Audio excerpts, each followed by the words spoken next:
En vista de que nuestro colega y compañero Juan Cárdenas no se encuentra presente,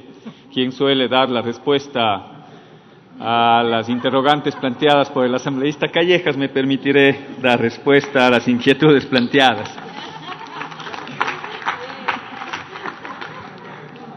Cuando el asambleísta Callejas plantea quiénes son los miembros de la Junta Promotora, debo decirle que no hay ninguna Junta Promotora. Ahí está equivocado el asambleísta Callejas, hay una junta plenaria. Esa junta plenaria está integrada por el presidente de la Casa de la Cultura Nacional y los diferentes presidentes de cada uno de los núcleos provinciales. Y también está consagrada la presencia del ministro de Cultura, en este caso el señor exministro Pérez Torres, con la presencia de él y ante el evidente cometimiento de una arrogación de funciones que no la tenía, y con pleno conocimiento e inclusive con consentimiento, más allá de que su voto haya sido salvado, del propio ministro, se llevó adelante esa resolución, que a mí me llama mucho la atención. Si es que hay un ministro de Estado, él debería orientar jurídicamente cómo se tienen que llevar adelante los procesos dentro de esa junta plenaria, para responder la primera inquietud. Con respecto a desde cuándo se estaban asignando estos recursos, bueno, es evidente que en la Constitución del 2008 se consagra un nuevo marco constitucional que rige el Estado ecuatoriano, y precisamente ahí se consagran algunos principios con los cuales se tiene que llevar adelante los procesos de administración pública, entre los cuales está la desconcentración, la descentralización como uno de los criterios básicos fundamentales, conforme di lectura dentro de mi exposición. Y precisamente en amparo de eso, para tratar de corregir esas distorsiones que existen con respecto a los territorios y el núcleo central, en el 2016, en nuestro gobierno, en el gobierno de la Revolución Ciudadana, el 30 de diciembre del 2016, no quiero entrar en términos políticos partidistas, pero sí, fue en el año 2016,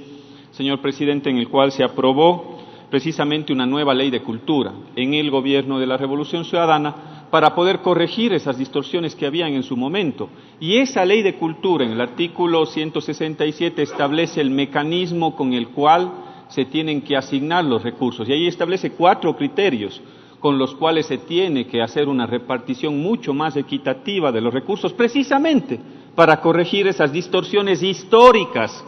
Y el pueblo ecuatoriano también sabe y reconoce el trabajo que se hizo en términos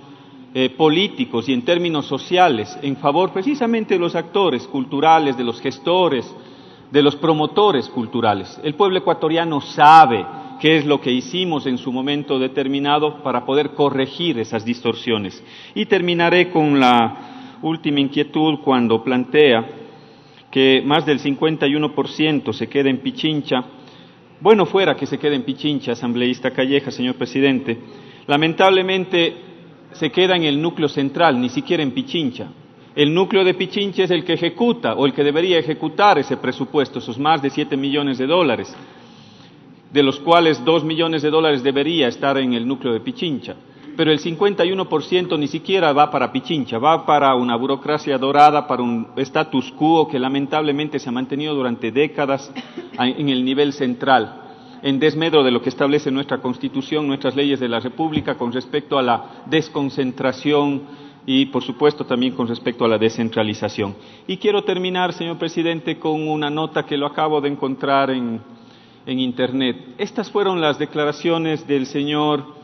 exministro de Cultura en un diario nacional, en el cual, de manera abierta, Raúl Pérez dice: no voy a aceptar el actual reglamento a la ley, para que nunca más en el Ecuador exista funcionarios que de manera discrecional quieran o no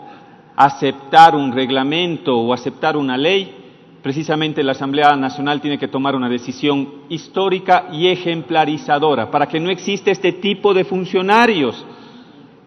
que el día de mañana vengan a decir que no está de acuerdo con el reglamento a la ley y simplemente no lo acato. Aquí no es discrecional el tema, colegas legisladores, y no es un tema personal. Aquí tenemos que dejar sentado un precedente histórico importante para el país, para que no exista este tipo de titulares en los diarios nacionales, para que no se burlen del trabajo legislativo y de fiscalización de la Asamblea Nacional. Yo les invito a que con todos los argumentos que se han expuesto en este pleno de la Asamblea Nacional y en estricto apego al debido proceso y sobre todo a las serie de argumentos y pruebas que hemos presentado con nuestra compañera Lira Villalba, se proceda conforme lo que establece la ley de la función legislativa en función de la moción que ha sido presentada por la compañera Lira Villalba y que se someta a votación para censurar al funcionario que da este tipo de declaraciones contrarias a todo estamento jurídico, a todo precepto constitucional y legal. Muchas gracias, señor presidente. Era el punto